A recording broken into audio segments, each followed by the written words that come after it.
Good morning everyone. I welcome you all in your favorite biology classes, Dr. Seema Biology classes.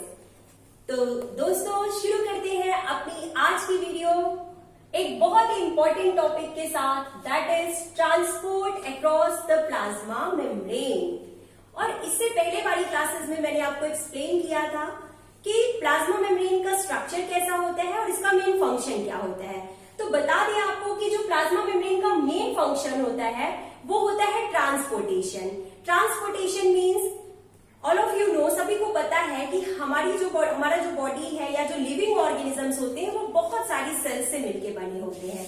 अब sales में आपस में between the sales जो exchange होता है मटेरियल्स का, लाइक न्यूट्रिएंट्स जो कि पास किए जाते हैं सेल के इनसाइड या आउटसाइड, साथ ही साथ जो न्यूट्रिएंट्स के साथ साथ जो गैसेज होती हैं जो कि like we inhale oxygen and carbon dioxide, तो उनका एक्सचेंज कैसे होता है और वेस्ट मटेरियल्स किस तरह से सेल्स के अंदर जाते हैं, जो सेल्स से बाहर किए जाते हैं, ये सारी प्रोसेस यानी ट्रांसपोर्टेशन थ्रू प्लाज्मा मेम्ब्रेन, ये आज की क्लास में हम डिस्कस करने वाले हैं कि प्लाज्मा मेम्ब्रेन का बहुत ही इंपॉर्टेंट रोल होता है इन सभी सब्सटेंसेस के ट्रांसपोर्टेशन में। तो आई होप कि टॉपिक आपको समझ में आ गया होगा। तो शुरू करते हैं एक बहुत ही पॉजिटिव थॉट के साथ कि ये रास्ते ही ले जाएंगे मंजिलों की ओर, तू हौसला रख। ये रास्ते ही ले जाएंगे मंजिलों की ओर, तू हौसला रख। कभी सुना है कि अंधेरों ने उजाले को ना आने दिया हो, या कभी सुना है कि अंधेरों ने सुबह को ना आने दिया हो। तो सुबह जरूर आती है, हर अंधेरे के बाद एक उजाला सबकी लाइफ में जरूर आता है। तो कोशिश करते रहिए, try your best and you will get success soon. तो चलिए हम स्टार्ट करते हैं अपना आज का topic, transport across the plasma membrane. Okay, तो देखिए जो प्लाज्मा मेम्ब्रेन का जो मेन फंक्शन है वो ट्रांसपोर्टेशन है, और ये किस तरह से होता है, बाय टू वेज। दो तरीकों से ट्रांसपोर्टेशन हो सकता है, यानी एक्सचेंज ऑफ मटेरियल्स। पहला होता है डिफ्यूजन। क्या है फर्स्ट वन? डिफ्यूजन। डिफ्यूजन का मतलब है, देखिए, movement of substances from higher concentration to lower concentration. यानी जो भी सब्सटेंसेस हैं, चाहे वो सॉलिड हो, लिक्विड हो या गैस हो, किसी भी प्रकार के सब्सटेंसेस ऑटोमेटिकली जब अपनी हायर कंसेंट्रेशन से लोअर कंसेंट्रेशन की ओर मूव करते हैं तो उन्हें हम जानते हैं, उस प्रोसेस को हम क्या कहते हैं? डिफ्यूजन। क्या बोला जाता है उस प्रोसेस को? डिफ्यूजन। ओके, क्लियर हो गया यहाँ पे आपको? देखिए, जैसे हम बात कर लेते हैं डिफ्यूजन ऑफ गैसेस। सबसे बेस्ट एग्जांपल जो है वो है डिफ्यूजन ऑफ गैसेस। तो गैसेस का डिफ्यूजन यानी कौन सी गैस हम लेते हैं इनहेलेशन के थ्रू? ऑक्सीजन। और कौन सी गैस हम एक्सहेलेशन के थ्रू बाहर करते हैं अपने बॉडी से? Carbon dioxide. तो इन दोनों गैसेस का यानी ऑक्सीजन एंड कार्बन डाइऑक्साइड का ट्रांसपोर्टेशन डिफ्यूजन प्रोसेस के थ्रू कैसे होता है हायर कंसेंट्रेशन से लोअर कंसेंट्रेशन की ओर, ये हम आपको अभी बताने जा रहे हैं। ओके ओके, तो यहाँ पे देखिए हम आपको समझा देते हैं कि ये प्रोसेस कैसे होती है। लाइक आपको पता है, सभी को पता है कि क्या होता है हमारे बॉडी में जो कार्बन डाइऑक्साइड है वो एज अ वेस्ट मटेरियल पूरे टाइम जनरेट होती रहती है, प्रोड्यूस होती रहती है। ऑल ऑफ यू नो, ठीक है, सभी को पता है जो कार्बन डाइऑक्साइड गैस है ये as a waste material produce होती रहती है सेल्स के अंदर, ठीक है। तो इसकी जो कंसेंट्रेशन होती है वो हायर होती है, यानी कि ये ज्यादा कंसेंट्रेशन में पाया जाता है हमारी सेल्स में, हमारे बॉडी में, टिश्यूज में कंटिन्यूअसली ये प्रोड्यूस होती रहती है as a waste material. Carbon dioxide gas की हम बात यहाँ पे कर रहे हैं। ओके, अब देखिए तो क्या होगा, जो सेल्स के अंदर जो कार्बन डाइऑक्साइड की कंसेंट्रेशन है वो ज्यादा है, क्योंकि ये as a waste material produce होती रहती है। तो ऑटोमेटिकली ये जो कार्बन डाइऑक्साइड है ये डिफ्यूजन प्रोसेस के थ्रू हायर कंसेंट्रेशन से और लोअर कंसेंट्रेशन की ओर, यानी कि हमारे बॉडी से और outside the body exhalation process के थ्रू ट्रांसपोर्ट कर दी जाती है या रिमूव कर दी जाती है, ठीक है। ये कहलाता है ट्रांसपोर्टेशन ऑफ कार्बन डाइऑक्साइड, यानी हायर कंसेंट्रेशन कहाँ पे होती है आप बताइए? कार्बन डाइऑक्साइड की बॉडी में, टिश्यूज में, सेल्स के अंदर। तो वहां से और फिर इसे किधर डिफ्यूज कर दिया जाता है? बाहर की ओर, यानी कि एक्सटर्नल एनवायरमेंट में, यानी कि बाहर की ओर एक्सेल कर दिया जाता है। तो ये कौन सी प्रोसेस हुई? डिफ्यूजन। ये आपको यहाँ पे क्लियर हो गया होगा। अब हम बात करते हैं diffusion of oxygen gases. Diffusion of oxygen gases. अब आप बताइए कि ऑक्सीजन का कंसेंट्रेशन कहाँ पे ज्यादा होता है, बॉडी के अंदर या बॉडी के बाहर? तो ऑब्वियसली बॉडी के बाहर। ओके, क्यों? क्योंकि देखिए यहाँ पे जो है हायर कंसेंट्रेशन जो होता है ऑक्सीजन का वो होता है आउटसाइड द बॉडी या बोल सकते हैं इन द एटमॉस्फेयर। कहाँ पे ज्यादा पाई जाती है ऑक्सीजन? एटमॉस्फेयर में। क्यों? क्योंकि जो प्लांट्स होते हैं वो लगातार कौन सी प्रोसेस के थ्रू? आपको मालूम है फोटोसिंथेसिस प्रोसेस के थ्रू फूड फॉर्मेशन करते हैं और साथ ही साथ रिलीज करते हैं oxygen gas. Yes, I am talking about the process of photosynthesis. Photosynthesis की प्रोसेस के थ्रू ये कार्बन डाइऑक्साइड का और वाटर का यूज करके प्लांट्स लगातार ग्लूकोज यानी C6H12O6 और साथ ही साथ ऑक्सीजन को जनरेट करते हैं। यानी कि एटमॉस्फेयर में ज्यादा कंसेंट्रेशन में पाया जाता है ऑक्सीजन और हमारी सेल्स में यानी कि हमारे बॉडी में कंटिन्यूअसली ऑक्सीजन का यूज होता रहता है डिफरेंट लाइफ प्रोसेस एक्टिविटीज में। इसलिए जो ऑक्सीजन का लेवल है, जो कंसेंट्रेशन है, वो कम हो जाता है हमारे बॉडी में, हमारे टिश्यूज में। तो देखिए आप यहाँ पे क्या लिखेंगे? लेस कंसेंट्रेशन ऑफ ऑक्सीजन कहाँ पे होती है? टिश्यूज में। तो इसका डिफ्यूजन हो रहा है, देखिए कहां से कहां की ओर? ये ऑक्सीजन का जो है डिफ्यूजन हो गया, यानी ऑक्सीजन का मूवमेंट हो रहा है हायर कंसेंट्रेशन यानी एटमॉस्फेयर से और किधर? लेस कंसेंट्रेशन यानी हमारे बॉडी की ओर। तो समझ में आ गया होगा आपको कि हम लोग इनहेल कर रहे हैं ऑक्सीजन।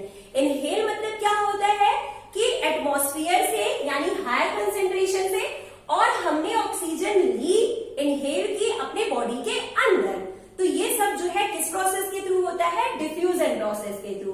तो I hope it is clear to you all. Diffusion of gases, ये जो है ये क्या कहलाता है? Diffusion of gases, carbon dioxide and oxygen. Clear? और साथ ही साथ कुछ और एग्जाम्पल भी हम आपको बता देते हैं। देखिए क्या होता है कि जैसे ही हम कोई सेंट की बोतल ओपन करते हैं, as we open scent bottle, कोई भी हम सेंट की बोतल ओपन करते हैं किसी भी रूम में, किसी भी कॉर्नर पे, तो ऑटोमेटिकली उसकी जो स्मेल होती है वो चारों तरफ फैल जाती है। तो वो भी किसका एग्जाम्पल है? वो डिफ्यूजन का ही एग्जाम्पल है। ठीक है, अब हम यहाँ पे एक लिक्विड की बात कर लेते हैं। ये तो बात हुई गैसेस की। अब हम बात करते हैं कि लिक्विड में किस तरह से डिफ्यूजन होता है। तो देखिए एक एग्जाम्पल यहाँ पे लेते हैं। ये क्या है? वाटर सोल्यूशन है। ये हमने क्या लिया यहाँ पे? वाटर सोल्यूशन लिया, यानी वाटर लिया। सिंपली हमने यहाँ पे वाटर लिया है एक बीकर में और इसमें कुछ कॉपर सल्फेट, यहाँ पे हमने क्या ऐड कर दिया?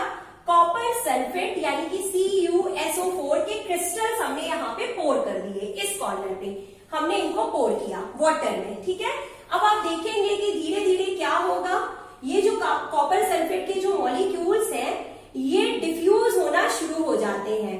कहां से कहां की ओर? हायर कंसेंट्रेशन से लोअर कंसेंट्रेशन की ओर। ज्यादा कंसेंट्रेशन देखिए कहां पे है? कॉर्नर पे। और ऑटोमेटिकली थोड़ी देर बाद आप देखेंगे कि जो बीकर का पानी है, जो बीकर का जो वाटर है, जो कलर है वो चेंज होने लगता है और धीरे धीरे पूरा का पूरा पानी जो है वो ब्लूइश इन कलर या रेडिश इन कलर हो जाता है। अकॉर्डिंग टू द सब्सटेंस हमने जो भी ऐड किया है, कॉपर सल्फेट जो है वो नीले कलर का जो है यहाँ पे सोल्यूशन देगा हमें। तो क्या समझ में आया आपको कि जो कॉपर सल्फेट के जो मॉलिक्यूल्स है वो तब तक इसमें यूनिफॉर्मली, जब तक यूनिफॉर्मली डिस्ट्रीब्यूट नहीं हो जाते हैं तब तक ये मूव करते हैं। यानी क्या हो रहा है यहाँ पे? देखिए कॉपर सल्फेट के मॉलिक्यूल्स का जो मूवमेंट हो रहा है वो हायर कंसेंट्रेशन से लोअर कंसेंट्रेशन की ओर हो रहा है। तो ये कौन सी प्रोसेस कहलाती है? डिफ्यूजन। ये भी किस प्रोसेस के थ्रू हो रहा है? डिफ्यूजन। तो I hope it is clear to you all. Diffusion आप सबको समझ में आ गया होगा। अब हम बात करते हैं second process, that is known as osmosis. अब बात कर लेते हैं किसकी? ऑस्मोसिस की। तो देखिए ऑस्मोसिस जो है वो भी एक प्रकार से डिफ्यूजन की ही प्रोसेस है, बट किसके लिए है? Only for water. सबसे पहले तो आप ये ध्यान दीजिए कि डिफ्यूजन और ऑस्मोसिस में जो मेन डिफरेंस है वो क्या होता है कि osmosis is diffusion of water या osmosis is movement of water molecules through semi permeable plasma membrane. यानी कि दो डिफरेंसेस होते हैं। एक तो इसमें सिर्फ और सिर्फ वाटर मॉलिक्यूल्स का मूवमेंट होता है, only water molecules are moving moving from higher concentration to lower concentration, ये डिफरेंस हो गया। और दूसरा जो डिफरेंस है वो ये होता है कि semi permeable membrane is required.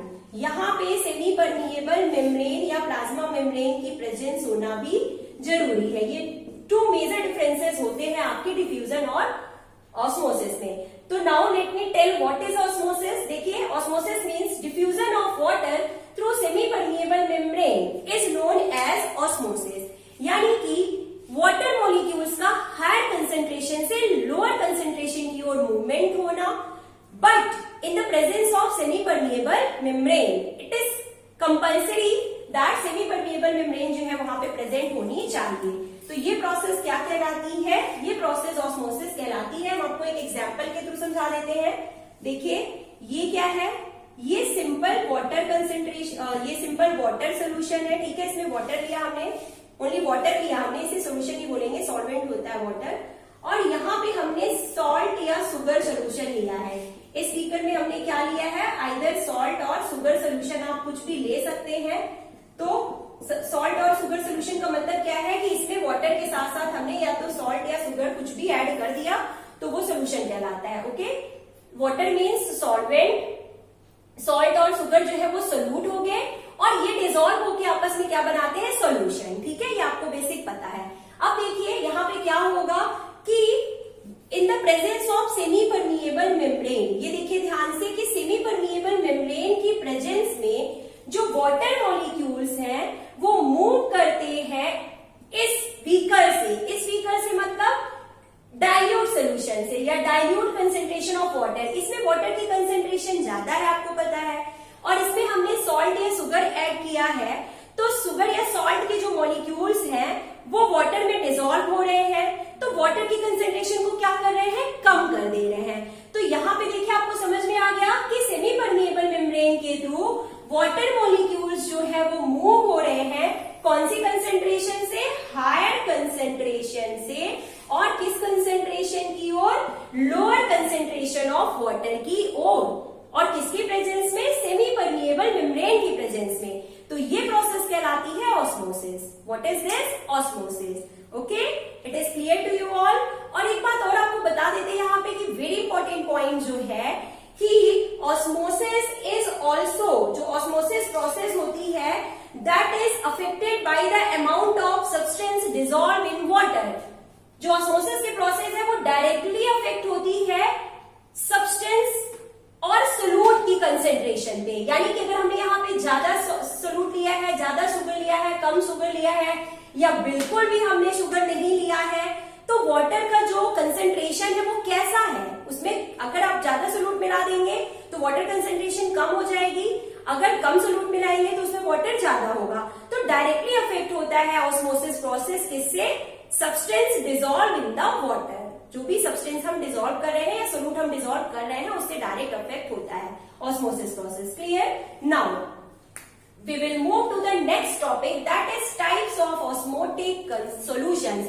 Now I will tell you very important things, very important questions जो कि एग्जाम में पूछे जाते हैं। अब हम आपको आगे का समझाने से पहले बता देते हैं कि मेन कौन से क्वेश्चन हम यहाँ पे डिस्कस करने वाले हैं। कि अगर कोई भी एक प्लांट सेल है, अगर एक प्लांट सेल को हम किसी भी हाइपरटोनिक सोल्यूशन में या हाइपोटोनिक सोल्यूशन में या आइसोटोनिक सोल्यूशन में रखते हैं या एनिमल सेल को हम रखते हैं तो उस पर क्या इफेक्ट होता है इन सभी सॉल्यूशंस का, ये सिंपली हम आपको बता दें कि यहाँ पे हम ये डिस्कस करने वाले हैं कि what is the effect of salt और sugar solution on plant and animal cell. यानी कि प्लांट और एनिमल सेल्स को जब हम शुगर या सॉल्ट सोल्यूशन में रखते हैं या सिंपली वाटर में रखते हैं तो उसका क्या इफेक्ट होता है इन सेल्स पे। क्वेश्चन आपको समझ में आ गया? तो इन सभी चीजों को समझने के लिए, इन क्वेश्चंस को समझने के लिए पहले आपको इन तीन चीजों के बारे में पता होना बहुत जरूरी है। यानी कि ऑस्मोटिक सोल्यूशन की हम बात कर रहे हैं। किसके बारे में आपको पता होना जरूरी है? ऑस्मोटिक सोल्यूशंस जो होते हैं वो 3 टाइप्स के होते हैं। फर्स्ट जो होता है वो क्या है? देखिए, हाइपोटोनिक सोल्यूशन। फर्स्ट सोल्यूशन क्या है? Hypotonic solution. हाइपो मीन्स क्या होता है बताइए? कम, और हाइपर मीन्स क्या होता है? ज्यादा। आपने सुना होगा hyper tension, high blood pressure. तो हाइपर वर्ड जो होता है वो ज्यादा को बताता है और हाइपो वर्ड जो होता है वो कम को बताता है। अब हम यहाँ पे आपको बताते हैं कि पर्टिकुलर हाइपोटोनिक सॉल्यूशंस कौन से सॉल्यूशन होते हैं। तो देखिए ध्यान से, ये क्या है, सपोज ये एक बीकर है या एक यहाँ पे कुछ भी हमने कंटेनर ले लिया, ट्रे ले लिया, या फिर जो ये यहाँ पे हमने एक बीकर लिया है, उसके अंदर हमने सेल्स को रखा। ठीक है, ये देखिए इसके अंदर हमने क्या रखा हुआ है, सेल। ये जो है ये एक सेल है। अब देखिए ये जो है ये सेल है और ये सेल का इंटरनल एनवायरनमेंट है। आपको पता है कि सेल के अंदर क्या पाया जाता है, बताइए, साइटोप्लाज्म। प्रीवियस क्लासेस में हमने आपको सेल का कंपोजिशन बहुत अच्छे से बता दिया है। अगर आपने वीडियोस नहीं देखे हैं तो देख लीजिए, प्लेलिस्ट में क्लिक करके आपको सारी चीजें, सेल का कंपोजिशन समझ में आ जाएगा। अब देखिए, ध्यान से देखिए यहाँ पे कि जो सेल है उसका जो इंटरनल एनवायरनमेंट है उसमें क्या क्या पाया जाता है, न्यूक्लियस और सेल ऑर्गेनेल्स। तो सेल के अंदर वाटर की कंसेंट्रेशन कैसी है, कम है। The amount of water is less inside the cell. Cell के अंदर जो है वो लोअर वाटर कंसेंट्रेशन है, ये आपको दिख रहा है, lower water concentration inside the cell. ठीक है, और जो बाहरी जो है, जो बाहर आपको दिख रहा है, यानी सेल के बाहर वाटर है। आपने सेल को किस में रखा हुआ है, वाटर में हमने रखा है। ठीक है, तो सेल के बाहर जो वाटर कंसेंट्रेशन है वो ज्यादा है, यानी कि ये कहलाता है डाइल्यूट एक्सटर्नल सोल्यूशन या डाइल्यूट एक्सटर्नल मीडियम। समझ में आ रहा है आप सभी को कि सेल के बाहर जो है उसमें वाटर की कंसेंट्रेशन ज्यादा है, अमाउंट ज्यादा है। तो और सेल के अंदर, हम पर्टिकुलर किसकी बात कर रहे हैं, सेल की बात कर रहे हैं कि सेल के अंदर वाटर का लेवल कैसा है, कम है। तो हमने क्या बोला, हाइपोटोनिक सोल्यूशन। हाइपो मीन्स कम, यानी जब सेल के अंदर वाटर कम है और जिस भी सोल्यूशन में हमने रखा है सेल को उसमें वाटर का लेवल जो है ज्यादा है, तो इसे हम डाइल्यूट एक्सटर्नल सोल्यूशन बोल सकते हैं। पहला नाम हम क्या दे सकते हैं, डाइल्यूट एक्सटर्नल सोल्यूशन या डाइल्यूट एक्सटर्नल मीडियम। एक्सटर्नल मतलब कि सेल के बाहर का मीडियम कैसा है, डाइल्यूट है। डाइल्यूट है मतलब उसमें वाटर ज्यादा है, या इसी को हम किस नाम से जानते हैं, हाइपोटोनिक सोल्यूशन। किस नाम से जानते हैं, हाइपोटोनिक सोल्यूशन। ओके, तो ये नंबर 1 आपको क्लियर हो गया। और इसका जस्ट अपोजिट होता है हाइपरटोनिक सोल्यूशन। तो क्या हो जाएगा, देखिए ये जो सेल है, ये क्या है, सेल है। सपोज प्लांट सेल है, एनिमल सेल है, हमने यहाँ पे स्पेसिफाई नहीं किया है, कोई भी प्रकार की सेल है, तो उसको हमने किसमें रख दिया है, यहाँ पे देखिए सुगर सोल्यूशन में या सॉल्ट सोल्यूशन में। जब भी हम रखते हैं तो क्या होगा इस केस में, हाइपरटोनिक। हाइपर मीन्स सेल के अंदर, यानी inside the cell water is more, amount of water is more, concentration of water is more cell के अंदर, इंटीरियर मीडियम में। और जो बाहर है, जो एक्सटर्नल मीडियम है जो सेल का, जिसमें सेल को रखा गया है, यानी external medium of the cell is having less water. यहाँ पे वाटर का अमाउंट क्या है, कम है सेल के इंटीरियर एनवायरमेंट से। क्यों कम है बताइए, क्यों, क्योंकि यहाँ पे हमने लिया है कौन सा सोल्यूशन, सुगर या सॉल्ट सोल्यूशन। और सुगर या सॉल्ट को डिसॉल्व होने के लिए वाटर मॉलिक्यूल्स की आवश्यकता होती है, रिक्वायरमेंट होती है, तो वो उसमें डिसॉल्व हो जाते हैं। और एक्सटर्नल मीडियम में जो है वो वाटर का जो अमाउंट है यहाँ पे कम हो गया है। तो क्लियर हो गया यहाँ पे कि हाइपरटोनिक सोल्यूशन कौन सा सोल्यूशन होता है, जिसमें सेल के एक्सटर्नल इंटरनल मीडियम में जो है वाटर ज्यादा होता है। हाइपरटोनिक यानी सेल के इंटीरियर मीडियम में वाटर का अमाउंट ज्यादा और एक्सटर्नल मीडियम में वाटर का अमाउंट कम। तो इस प्रकार के सोल्यूशन को हम क्या बोलते हैं, हाइपरटोनिक सोल्यूशन। और जब दोनों ही मीडियम में, यानी इंटरनल और एक्सटर्नल मीडियम में इक्वल कंसेंट्रेशन होती है वाटर की, तो उसे जाना जाता है आइसोटोनिक के नाम से। अब बहुत इंपॉर्टेंट क्वेश्चन है कि क्या होगा, ध्यान से सुनिए, जो क्वेश्चंस जो जनरेट होते हैं, जो बनते हैं यहाँ पे, जो आपको बनना ही चाहिए कि क्या होगा अगर हम एक प्लांट सेल को या एनिमल सेल को हाइपोटोनिक सोल्यूशन में रखते हैं। Now the question is asking कि what will happen if we put the plant cell or animal cell into hypotonic solution, यानी कि हम प्लांट या एनिमल सेल को किस प्रकार के सोल्यूशन में रख दे, अगर हाइपोटोनिक सोल्यूशन में रख दे तो क्या होगा। What will be the behaviour of the cell, cell कैसे बिहेव करेगी, सेल पे क्या इफेक्ट होगा। तो बता देते हैं आपको, that process is known as endosmosis. क्या होगा, कौन सी प्रोसेस होगी यहाँ पे, एंडोस्मोसिस। ध्यान से सुनिए वर्ड को, बहुत इंपॉर्टेंट वर्ड है एंडोस्मोसिस। एंड मीन्स क्या होता है बताइए, इनसाइड, और एग्ज मीन्स क्या होता है, आउटसाइड, एग्जिट। तो एंडोस्मोसिस होगी यहाँ पे, कौन सी प्रोसेस होगी, whenever we put plant or animal cell into hypotonic solution then endosmosis take place। तो क्या होगा इस केस में, एंडोस्मोसिस होगी। एंडोस्मोसिस का मतलब है कि पहले हमने आपको बताया है कि एक्सटर्नल मीडियम में देखिए वाटर ज्यादा है, यहाँ पे एक्सटर्नल मीडियम में वाटर ज्यादा है, तो ये वाटर मॉलिक्यूल्स मूव करना शुरू कर देंगे सेल के बाहर से सेल के इंटीरियर मीडियम में, एरोज।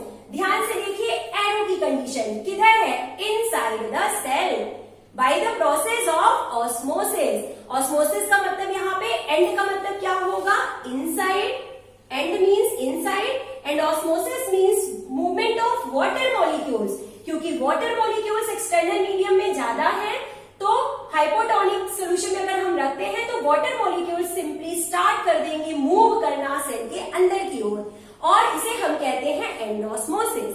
नाम से ही आपको समझ में आ रहा है, एंडोस्मोसिस यानी सेल के अंदर वाटर मूवमेंट होना शुरू हो जाएगा, ये एंडोस्मोसिस कहलाता है। और इस कंडीशन में क्या ऑब्जर्वेशन होगा, जो ऑब्जर्वेशन होता है वो क्या होता है, स्वेलिंग ऑफ द सेल, यानी कि वाटर मॉलिक्यूल्स को एब्सॉर्ब करके जो सेल है वो कैसी हो जाती है, स्वेल हो जाती है। The cell will start swelling, cell जो है उसका साइज बढ़ना शुरू हो जाता है, उसमें वाटर मॉलिक्यूल्स की एंट्री होने के कारण स्वेल हो जाती है सेल। इस प्रोसेस को एंडोस्मोसिस कहते हैं। क्लियर। अब हम कुछ एग्जांपल्स यहाँ पे आपको समझा देते हैं। जैसे देखिए ये क्या है, वाटर है, इसमें आपने कुछ रेजिन्स लिए। कौन सा लिया आपने, रेजिन्स। रेजिन्स मतलब किशमिश जो होता है, जो हम डेली घर पे अपने यूज करते हैं, ठीक है, काफी न्यूट्रिशियस फूड में आता है। तो क्या हुआ, यहाँ पे हमने कुछ रेजिन्स लिया और उसको किसमें रख दिया, हमने वाटर में। ये देखिए ध्यान से, वाटर में हमने इसको रख दिया, वाटर सोल्यूशन में। आफ्टर सम टाइम, अब जो वाटर सोल्यूशन है वो कैसा सोल्यूशन है, यहाँ पे हाइपोटोनिक सोल्यूशन है, यानी कि एक्सटर्नल मीडियम में वाटर ज्यादा है और रेजिन्स के अंदर वाटर कम है। तो ये कौन सा मीडियम है, हाइपोटोनिक सोल्यूशन में हमने रखा, रेजिन्स को रखा, यानी हम कौन सी सेल की बात कर रहे हैं, प्लांट सेल की बात कर रहे हैं, ठीक है। और तो थोड़ी देर बाद देखिए क्या होता है, after some time what happens, ये जो रेजिन्स है इनका साइज बड़ा होना शुरू हो जाता है, यानी कि जो वाटर है वो एंटर करता है एक्सटर्नल मीडियम से रेजिन्स के अंदर, इसलिए ये स्वेलिन हो जाती हैं, फूल जाती हैं और साइज में बड़ी हो जाती हैं। तो कौन सी प्रोसेस हो जाती है यहाँ पे बताइए, ऑस्मोसिस। कौन सी प्रोसेस हो रही है, एंडोस्मोसिस। तो क्लियर कि अगर हम प्लांट या एनिमल सेल को हाइपोटोनिक सॉल्यूशन में रखते हैं तो एंडोस्मोसिस प्रोसेस के थ्रू जो है वाटर इसके अंदर एंटर करेगा और ये साइज में बड़ी हो जाएंगी, स्वेलिन हो जाती है। ओके, अब देखिए ध्यान से, जो दूसरा है क्वेश्चन यहाँ पे क्या है, नेक्स्ट क्वेश्चन हम आपको बता देते हैं कि what happens if we put, अगर हम प्लांट सेल या एनिमल सेल को हाइपरटोनिक सॉल्यूशन में रखते हैं।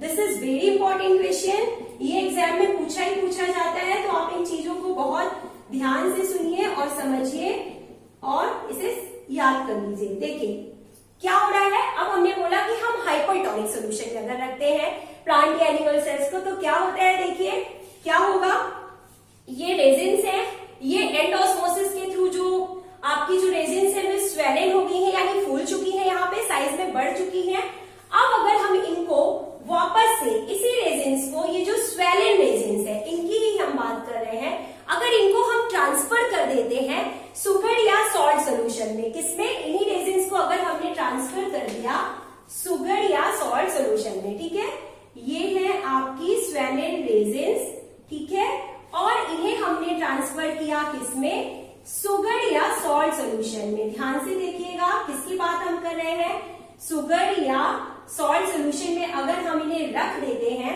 तो क्या होगा, सुगर या सॉल्ट सोल्यूशन किस प्रकार का सोल्यूशन है, यहाँ पे हाइपरटोनिक सोल्यूशन।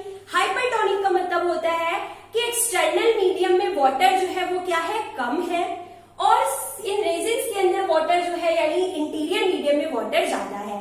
तो इस केस में देखिए क्या होता है कि ये जो रेजिन्स होती हैं ये सॉल्ट या सुगर सोल्यूशन में जैसे हम इनको रखते हैं तो ये श्रिंकेन हो जाती हैं, यानी कि वाटर का मूवमेंट कहाँ होगा, सेल के इंटीरियर मीडियम से बाहर की ओर। क्यों? क्योंकि ये हाइपरटोनिक सॉल्यूशन है। ये जो ये तो स्वेलिन रेजिन्स है, यहाँ पे नहीं, इसमें मैं बता रही हूँ आपको कि ये जो स्वेलिन रेजिन्स थी इनसे वाटर बाहर आ जाता है और इनका जो साइज है वो कैसा हो जाता है, कम हो जाता है और ये श्रिंकेन कंडीशन में आ जाती है। ये कैसी हो जाती है, श्रिंकेन रेजिन्स की कंडीशन में वापस आ जाती है। यानी वाटर का जो मूवमेंट हो रहा है वो सेल के अंदर से और एक्सटर्नल मीडियम में हो रहा है, यानी बाहर की ओर हो रहा है। Movement of water from interior medium of the cell to the external medium. तो इसे हम किस प्रोसेस के रूप में जानते हैं, this process is known as exosmosis. इस प्रोसेस को क्या बोला जाता है, एक्सऑस्मोसिस। एक्स का मतलब क्या होता है बताइए, एग्जिट। एग्जिट मीन्स बाहर, osmosis means movement of water molecules. तो आपको समझ में आ गया कि जो रेजिन्स के अंदर जो वाटर है वो मूव हो रहा है, कहाँ मूव हो रहा है, एक्सटर्नल मीडियम में। इसीलिए इस प्रोसेस को बोलते हैं एक्सऑस्मोसिस, यानी वाटर का बाहर की ओर आना, सेल के इंटीरियर मीडियम से एक्सटर्नल मीडियम में आना। और कब, जब हमने सेल्स को किसमें रखा है, हाइपरटोनिक सोल्यूशन में। ठीक है, अब तो फिर सेल्स पे क्या इफेक्ट होता है कि ये श्रिंकेन हो जाती हैं। कैसी हो जाती है, सिकुड़ जाती हैं, अपने नॉर्मल साइज में वापस आ जाती हैं। तो आई होप कि ये सारी चीजें आप लोगों को अच्छे से समझ में आ गई होंगी। ये क्वेश्चंस बहुत ही इंपॉर्टेंट है कि what is endosmosis, what is exosmosis, what will happen if we will put plant cell into hypotonic solution, what will happen if we will put plant और animal cell into hypotonic solution और hypertonic solution. तो इन सभी questions को आप अच्छे से पढ़ लीजिए। अगर आपको कोई डाउट है एक्सप्लेनेशन में तो आप हमें कमेंट बॉक्स में लिख के बता सकते हैं। तो जल्दी ही मिलते हैं आपसे नेक्स्ट क्लास में। Till then children take care, everyone take care और लगातार हमारी वीडियोस को देखते रहिए। अगर आपने अभी तक चैनल को सब्सक्राइब नहीं किया है तो कर लीजिए, साथ ही साथ बेल आइकॉन का बटन प्रेस कर दीजिए ताकि आपको नोटिफिकेशन मिल सके। Good bye.